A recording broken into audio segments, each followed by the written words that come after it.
Powell. Today's guest is Sam Kalidi. Tell us what kind of voice work you do. I do mostly foreign language voiceovers because I'm native in French and Arabic. So if there's ever is a need for someone who speaks French or Arabic or who can do an Arabic accent or a French accent, I usually get called. I also get called for any or anything that's perceived as Middle Eastern, as in Iranian, South Okay. Asian. Uh, anything? Let's put it this way. Anything that's brown. Okay, you probably need to put in What your kind of voice headphones work you now. do? I do mostly foreign language voiceovers because I'm native in French and Arabic. So if there's ever... Okay, sorry. Better? I had to close the YouTube thing. Oh, yes. Okay. I didn't realize So how there did was a you delay. Yeah. So how did you get started doing voice work? I was doing... What happened? I was doing some extra work to get my SAG card. And I was on set one day on an industrial. I was an extra. And Oh, okay. they were doing 4 different languages: Italian, German, French, and Arabic. No, not Arabic, no Arabic. And one of the girls, the actors that they had hired, turned out she couldn't speak French. Uh, and the director freaked out. What happened then? He freaked out, and I came up to him and volunteered and said, "I speak French. Just change the gender of the character, and I'll play the part." And he did that, and I got my SAC card that day. And then he took me aside and said to me, "Well, if you speak 3 languages, you should definitely do voiceover work." Oh, wow. And then I started emailing. I was living in New York at the time, and I started emailing randomly, just emailing casting directors who specialized in foreign language voiceovers, voiceover agents, and I started freelancing with different ones. So how's that working out for you? Is that your primary income right now? It used to be at one point. I also translate documents from Oh, Arabic to okay. English, from English to Arabic. That's more of the primary income. Oh, okay. It was working out well for a while. I'm just sort of I'm in Los Angeles now, and it's sort of a plateau where I'm only called in for video games. Well, so tell us about your video game experience, because it was Well, funny when you if would you, tell if me. yeah, if you're playing, if you, I haven't played video games since Atari.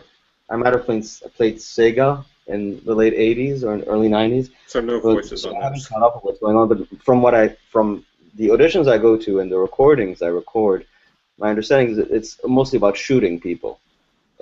Many video games seem to be about people being shot. Um,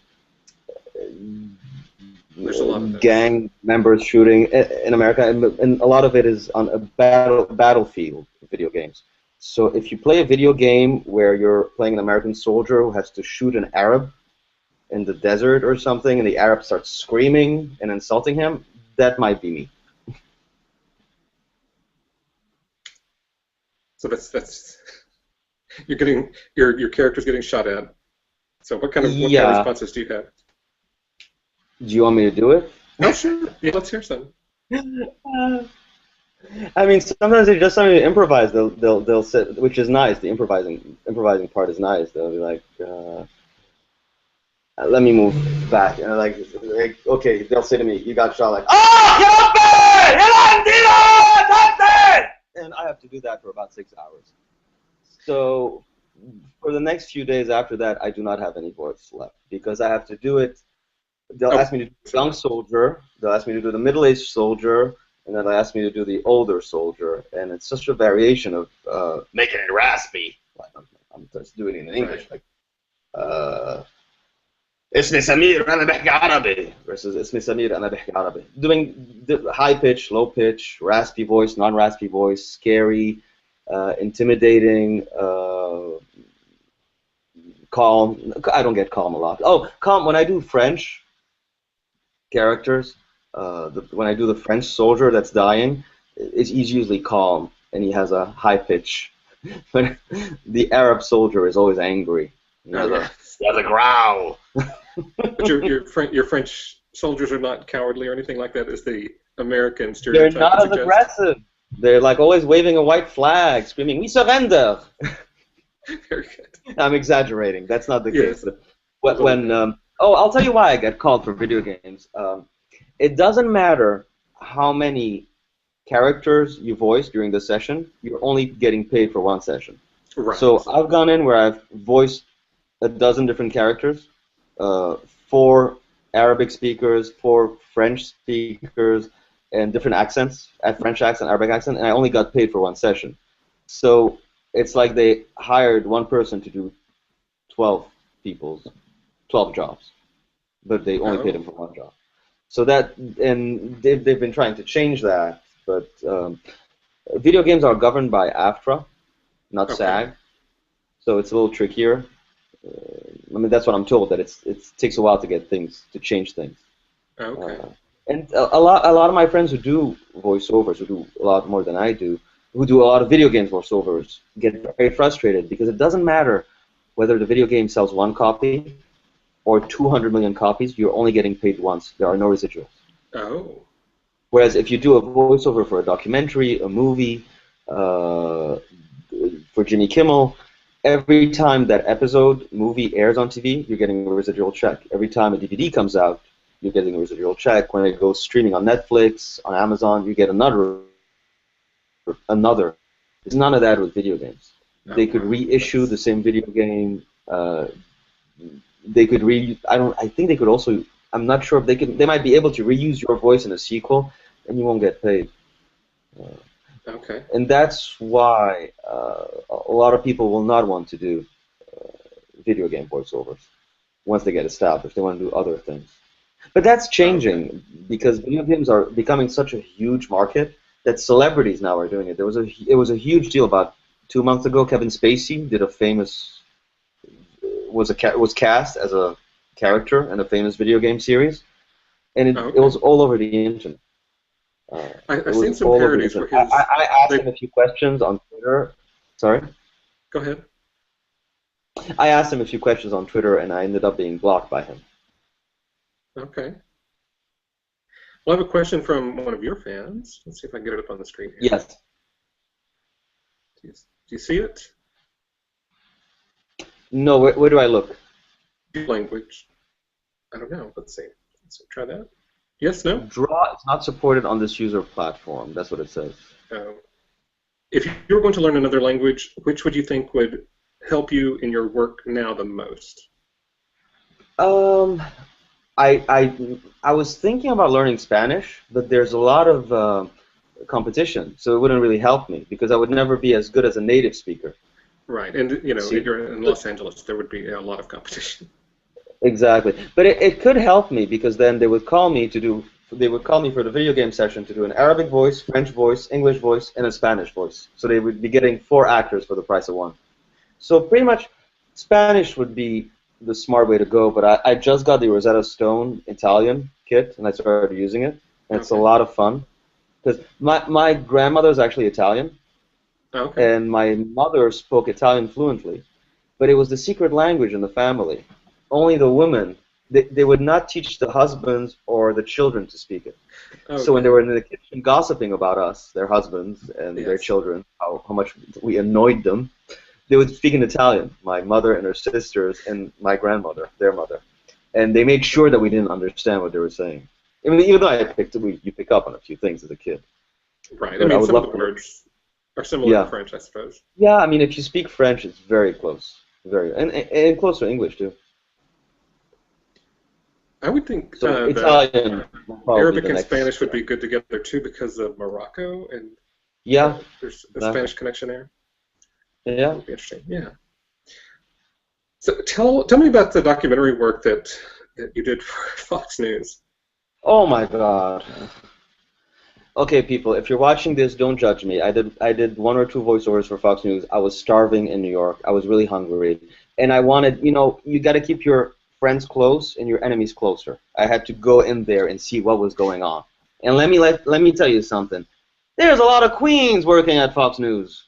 I mean, all the interns, the assistants were all gay, which was a little surprising to me. I mean, I was only going to be there for a couple of hours, they had to be there every day, all week long. I mean, why would you want to be in that homophobic environment if you're a flaming queen? But I guess that's where self-hatred comes from. Well, did you feel like it But was homophobic when you were in the environment? no, because everybody was gay. But then it was around the Brokeback Mountain time, Oh, okay. and So, they were saying a lot of homophobic things about Brokeback Mountain on Fox News. oh, okay. And I wondered, like, how do these employees who are gay feel that they work in such a homophobic environment that promotes and encourages homophobia? So their Uh, public voice may not have matched their workplace voice. no, yeah, it was Okay. definitely a discrepancy to narrate with a heavy Middle Eastern accent a documentary. Yeah, there we Hmm? go. So Kevin Spacey just finished performance capture for the video game Call of Duty: Advanced Warfare, and his character Yes, looks that's just what like we're him. talking. It's very impressive stuff. Yeah, your friend Grizz is there. Post that. So let me do that again. Put that back up. Okay. One more thing. Oh, Okay. I can see it now. Hold on. There we go. Yeah, I just- didn't. I had to turn off the title card for you there. Oh, okay. I What was the have to do question? several I didn't things. get it. He didn't ask a question. He just made a comment. So his question earlier was about. Thank you very much. I couldn't remember the name of the video game series. It's Call of Duty. I mean, Yeah, Call of Advanced Duty Warfare. is something that every time that they release a new game in that series, I think it sells millions upon millions of copies. It's pretty And that insane. would. I They mean, would video probably have to games rework are, their. I think, making more money than movies at this point. Oh, it's possible.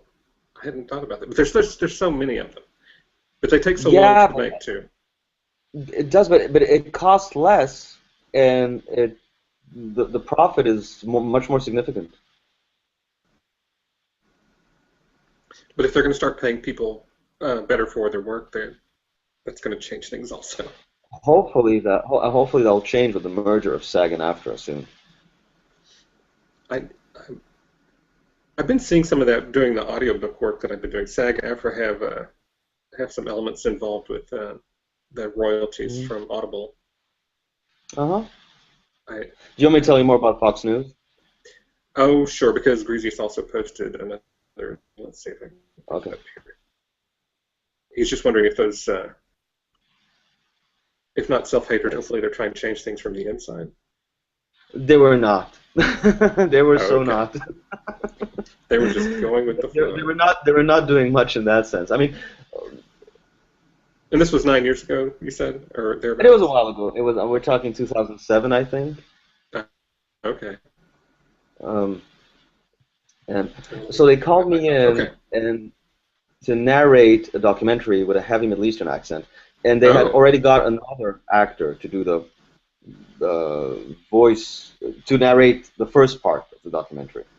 And Okay. they were gonna mix it up back and forth between two. They wanted two narrators, so they were gonna mix it up back and forth.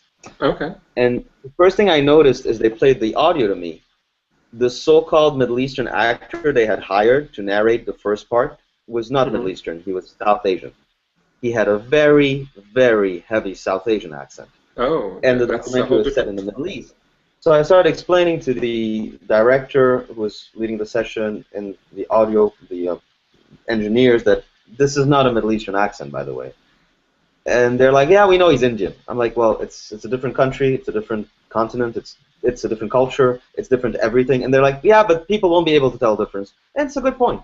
I mean, to them, it sounds like a brown voice if it's Middle Eastern or South Asian, so that was good enough. So when I watched the final documentary on TV on Fox News, it was really freaky because it was going back between my voice and his voice, and he had a very heavy South Asian accent, and I was doing a very heavy Middle Eastern accent, and it was so confusing because it seemed like we were talking about two different countries. But Well, that there's a bunch may of be different very countries apparent there. to me, So. but to them they didn't care. Yeah. And at what point I wanted to be flexible and help them, I thought about imitating his voice and trying to do something a little closer to his voice. And then I was kind enough to suggest, I said to him, you know what, I'll do his part. I'll redo his part for free, just so that the documentary makes sense. There's a little bit more logical. But they're like, no, we like what he did. I'm like, okay, whatever Okay. you say, But as long as I'm getting you paid. can't argue with that. I mean, That's right. So yeah, And but that was then all in something English, or was the that in most unpleasant. Sorry. was that documentary in English, or was it in French or Arabic? No, no, it was in English, but it was a documentary about the danger of terrorism in the Oh, Middle okay. East. And they would have a crazy religious person speaking, and I would have to translate. They had translated what the person said, and I would have to repeat what the Yeah, guy in said, English. but in English with a Middle Eastern accent. So someone is speaking in Arabic, and on top of that goes my voice. My voice is translating what they said, but I'm saying it in English with a Right. heavy Middle Eastern accent. Does it make Okay. sense? Yes. Well, what upset me is that the translation was not accurate. They had translated what Arabic people were saying, and they tried to make Middle Eastern people look way more anti-American Them. than they actually are, and way more racist, much more fundamentalist, much crazier in the translation. And I pointed that out to them, and I said to them, the translation does not reflect what the person is saying. And we got into an argument about that because I'm Well, that sounds like that would be I a don't typical I have this Fox thing I News hate type thing. injustice. Yeah, it is, and but it was it was so blatant. And I got into an argument with the director, and I said to him, "Listen, I'm native in Arabic. This guy is not saying what you're asking me to say in English. That's not what he's saying in Arabic." And so I modified a few things, and he was very upset, and I didn't care uh, because I mean they were trying to make people sound way crazier than they were, which was not fair. But then again, that isn't that the essence of Fox News? Yes, I suppose. So your buddy Grizz again has another comment about the video game. She says Grand Theft Auto 5 has what's that? Let's see if I can get that on there. Was the fastest entertainment product to reach $1 billion in sales. Oh wow! Sorry, that's some good advice, I suppose. I did a Greek thug for Grand Theft Auto for one of them, which A was weird Greek because thug. a Greek thug because they called me in for a Middle Eastern character. When I auditioned, I recorded from home. I recorded the lines with a Middle Eastern accent, and I went in and they were like, "You look Greek." I'm like, "Well, my grandmother is part Greek. Like, can you do a Greek accent?" And one thing many colleagues have taught me is that when someone asks you a question, "Can you do this?" You You always say yes, say I'll yes. certainly do that. Like one of the most important lessons, like a friend used to say to me, like there's three rules in entertainment industry. Uh, Fake it until you make it, Yeah, there you go. die until you die, and repeat. There you And go. so I had learned my lesson by then. So when they said to me, I can do a Greek accent actually, not as easily as other accents, but I said to them, yeah, I can, and I did. And so we did the Greek thug because the guy they had cast too many Middle Easterns already. Oh, okay. Well, flexibility. Hey, got Yeah, your I words. mean, it's all about physical appearance. I forgot to tell you that. It's very important. When I go to audition in person for a voiceover, well, I used to do that more in New York. If I show up with a beard and I'm auditioning for a French character, I usually don't book it. If I Oh, show up clean shaven, they'll give me the French character. interesting. And I book way more often Middle Eastern characters because of the beard. That's interesting. And yeah, you look completely different without the beard. I saw the pictures you had Yeah, on. I Wow, could pass for a lot of different things. Italian, something else. That's what people tell me. Yeah. Um, but yeah, if I show up clean shaven and I'm light skinned as I am, I usually don't book the Middle Eastern character, even though it's a voiceover, which is a little ironic. Are you Um, doing motion Excuse me? at all? I didn't get that. Sorry. Do they use your likeness at all? No, I've Or are auditioned they for a using your few things. likeness whenever you do voice They work? would have to put. I never. I have yet to do screen capture. I have many friends who did screen capture where Okay. they put these dots on your head, like Right. they did an Motion capture. Avatar. Yeah. Yep. But that's the next big thing, especially when you hire a celebrity like Kevin Spacey. Everything is shot in screen capture. Yeah, that's what he did for. You know, actually, I've had quite a few friends, two African American friends, who have said to me that casting directors have complained to their agents that they sound too white. Uh, and so what they do when they go into audition or to go to a meeting, whether it's voiceover or not, they put on a more black accent, so to speak. Oh yeah, it's definitely a specific style. If they do more of Yeah, a thug type of voice, there's a lot of complaint that there's a big complaint with casting people that you don't sound like you look. But then again, no one sounds like they look. That's prejudice. That's a perception. That's a cliche. So another piece of advice that was given to me is that when I go to audition, I was told to put on the Middle Eastern accent from the get-go. Before starting the audition, when I go in and say hello to the casting director, when I answer questions that they ask, do it with a heavy Middle Eastern accent.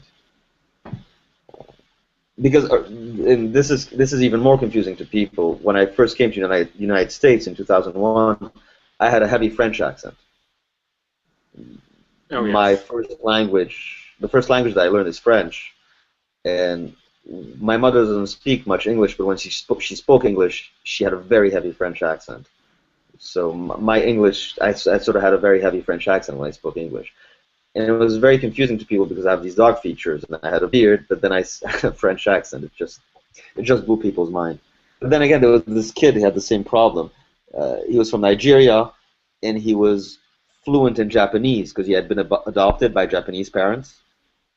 And so and he was an actor, and so when he told casting directors and agents and managers that he was Nigerian, fluent in Japanese, it just blew people's minds. Oh yes. They could not put it together. But who knows if there's ever a character if they ever need a dark-skinned character who looks Nigerian or African American who speaks Japanese, he'll get the part immediately. Oh sure. He's one of a kind. I saw something recently on television where some Swedish families adopted some children from some country like the Sudan, and so to hear these black children speaking Swedish, it's just like, oh, okay. Oh, that's a big struggle. chef. That's why.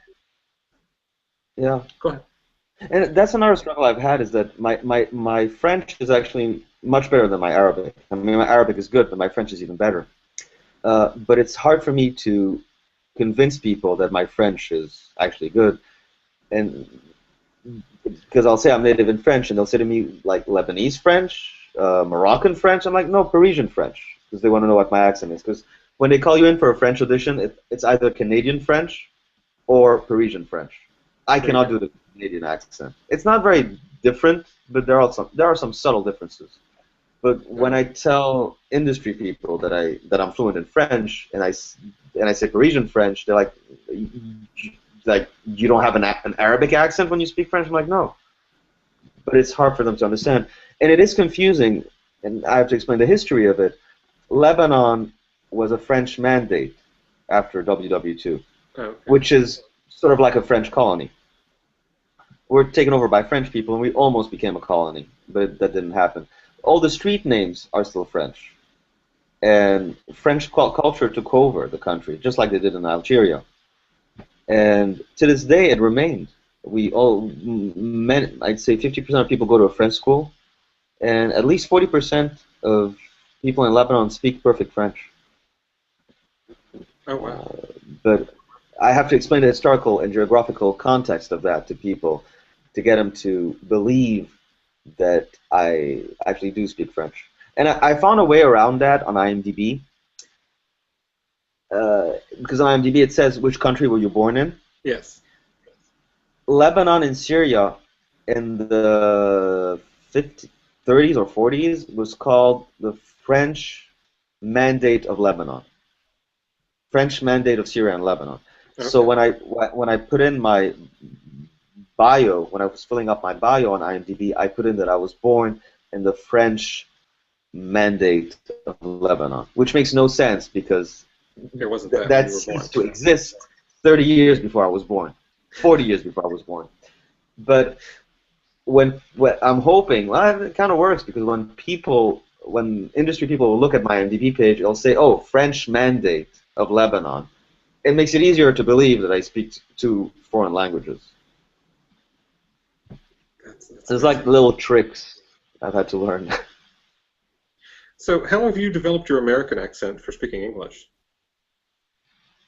I used to attend the HB studio in New York, and I took a few accent reduction classes there. I took speech classes, voice classes, and accent reduction. I mean, there were some speech classes that specialize in accent reduction. Oh, okay. And something interesting happened. Lenore was the name of my teacher. The students we wanted her to teach us general American, but instead she was teaching us standard English, which was wonderful because that's what actors, that's what some of my favorite actors sounded like from the 50s and 60s. Right. But it made me sound even more foreign because people started thinking that I had a British accent. And I was watching a lot of Ab Fab at the time, but that's a different story. That had an impact too. But a lot of us who took these classes, and they were great classes, ended up with sounding more foreign. Oh Uh, no.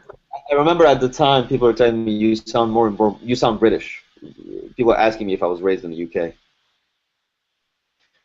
I But don't, I don't, I don't hear that now, but I hear something that I can't pin down. It doesn't sound French or Arabic to me, but I don't know. what I took a few private classes too, where I would. I'll tell you what the most difficult thing was for me: the th sound. The th sound, the Yeah. tree, the apple. That sound does not exist in the English, in the French language, and it does not exist in the Arabic language. You never. There are It's no not in German words that either. require you to do the. Yeah, and so when I would, if what I sounded Yeah. like when I first came to the States, I would say there are three trees in the garden. How obnoxious is that? Um, so it took me a very long time to be able to say the, and I still struggle with that because I went from saying the to saying the, and I had to work with someone for a while so I could say the. Uh, and Yeah. You gotta I stick your had a tongue out a little part more. I had a partner who was very helpful. I asked him,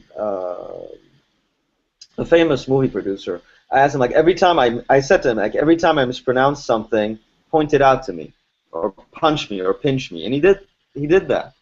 So whenever I mispronounced something, he would say it or point it out or push me, shove me, and I would know that I had to work on that the next day. Wow. There you go. Did you find that helpful, or did it get annoying really fast? No, it was helpful. Actually, you know what? His partner, when he was in his 20s, did the exact same thing to him. Did something great to him that was a little sadistic. No, wait, Yes. because he had a very, very heavy Brooklyn accent. He was born in Brooklyn, and then he was raised in Far Rockaway, in Long Island, Far Rockaway, and he had the heaviest Brooklyn accent. And so he was dating someone. He was dating a waspy person who was horrified by this Brooklyn accent. Like, how ghastly! A Brooklyn Jewish accent, how ghastly! And but the guy was an audio recorder. He was working in movies, and so he took Howard into a studio, and he told him to speak. Said to him like, say whatever you want. Read the New York Times. He read the New York Times, and he recorded him reading the New York Times. And then he played the tape to him, and every time he was pronouncing something with a heavy accent, with a Brooklyn accent, he would increase the volume, and then he would lower it. And then every time something was about, he could tell what was going to be pronounced with a with a mispronounced, he would increase the volume. And he told, and because I asked him, because I was watching old clips of him where he had a very heavy Brooklyn accent, which he got rid of. Uh, and I asked him, how did you get rid of your accent? I mean, it's a little sadistic and cruel when you think about it, but it worked. All right. So, what can you tell us about your current projects? I'm have a few things planned. I'm trying to develop a web series on my own, completely independently, from Is anyone, this? because I have a few characters that I've developed over the years. Sorry?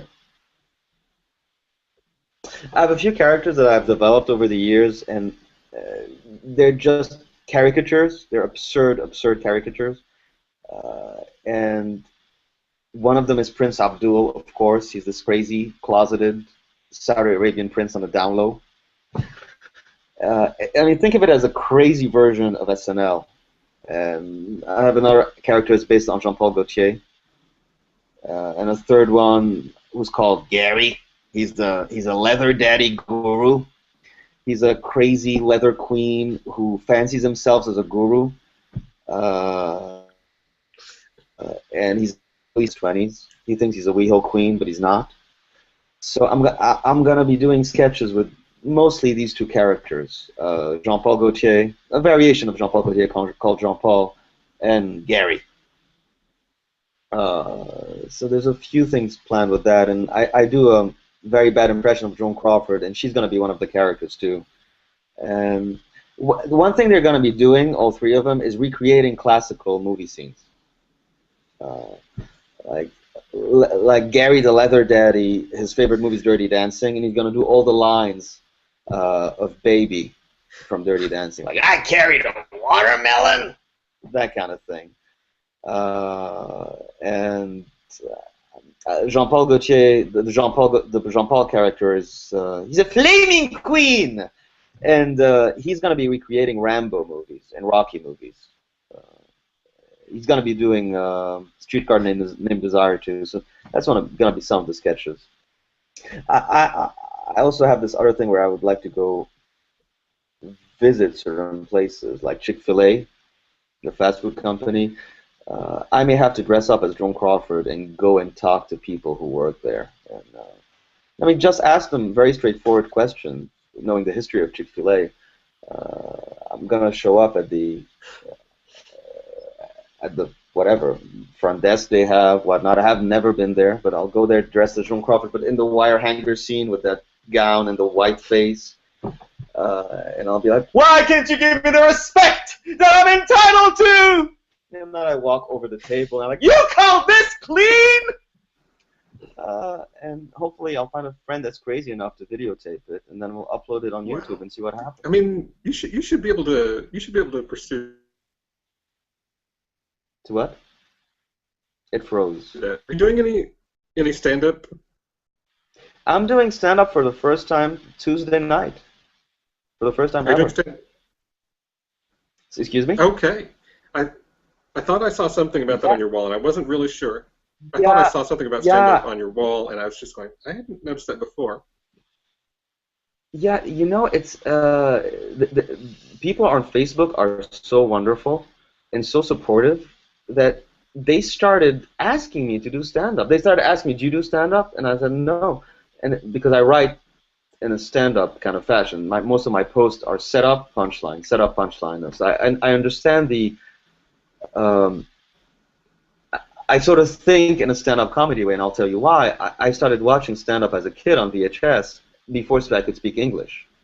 So I'd be watching these stand-up comedies, and I would watch a lot of sitcoms subtitled in Arabic and French. So I learned to speak English watching comedies. Three's Company, Lucky Strikes, Lucky Stroke. What was you talking about, Willis? What was that? Yeah. Different Strokes. Lucky Strike. My grandfather used to smoke Lucky Strikes. I'm sorry. And the Lucky Strike actor was really good looking. It's still on my mind. So I was watching all these sitcoms from the 80s, comedies from the 80s, Ghostbusters, Airplane, all the Mel Brooks movies. I was watching all these movies and stand-up comedy like Richard Pryor. I was watching all of that subtitled in Arabic and French. And so I learned to speak English by watching all of that, which might explain a lot of my humor nowadays. That combined with 30 years of sexual repression in the Middle East. It's a lethal combination.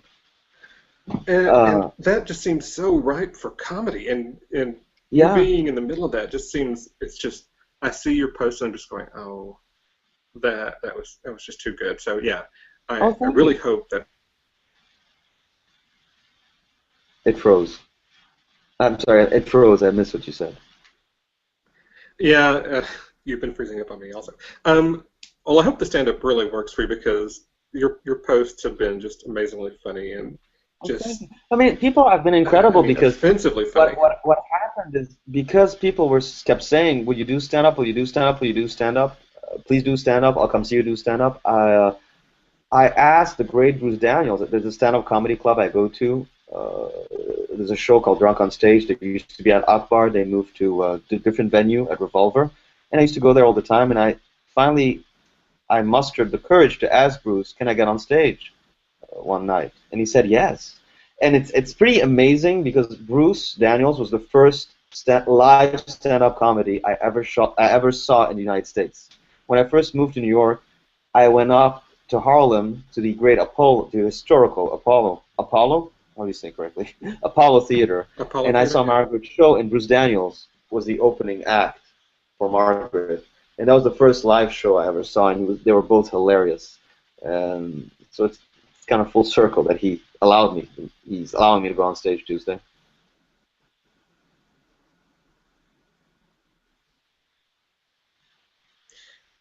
So where are you going to be performing Tuesday? At Revolver in West Hollywood at 9 p.m. There's 4 other great comics. I'm doing just a 10-minute set. Very good. Mm-hmm. Is there anything else you'd like to share? Do we have any questions? There's anything you want? No, I think I've got all my questions done. Grizz just had a couple more comments, but I think we're past all of that now. So. Okay. Where can folks find you? Excuse me?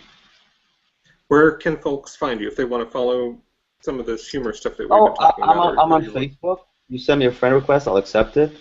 And I'm also on Twitter under Sam Kalidi. And I'm on Instagram. If you have a sense of humor and you're not homophobic, follow me on Instagram and Twitter. So is Instagram where you first posted that homage to Thelma and Louise? No. Everything starts with Facebook. Or was that I did it first on Facebook, and then I thought, how about I send it to Susan Sarandon, because I met Susan Sarandon and she's a sweetheart.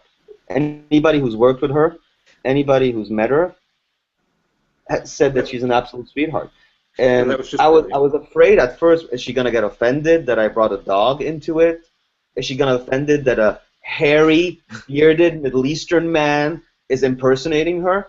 Quite the opposite. So I tweeted the picture, the homage to Thelma and Louise, to her, and as soon as she saw it the next day, she retweeted it to me and with my name attached, and wrote "love it." And it goes to show you, celebrities are like everybody else. Some of them have a sense of humor, and some don't.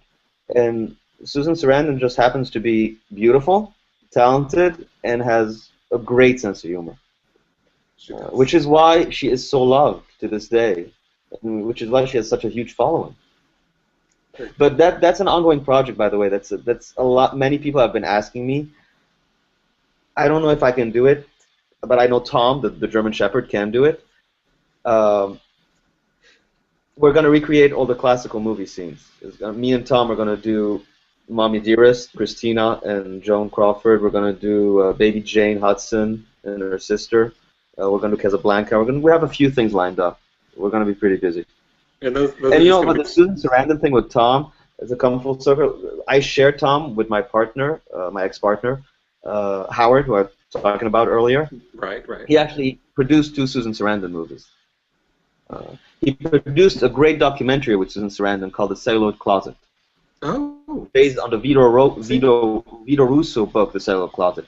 And Susan Sarandon is one of the people interviewed, and she talks about Butch Cassidy and the Sundance Kid, and she talks about her lesbian scene with Catherine Deneuve in Tony Scott's The Predators. It's a really great documentary if you want to check it out. They won an Emmy, and the book is even just as good, obviously. Susan Sarandon talks about a great thing. She was supposed to be drunk before her lovemaking scene with Catherine Deneuve, and she said to the director, it's Catherine Deneuve. I don't care what your sexuality is. You don't need to be drunk to want to sleep with Catherine Deneuve.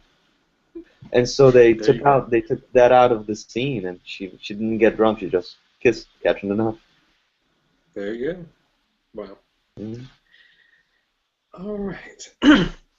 Well, thanks for joining us today on Narration Fixation and talking about the amazing breadth of your voice work and your humor. So, um, please, if you've enjoyed Sam's contributions today, go check him out on Facebook, Sam Kalidi.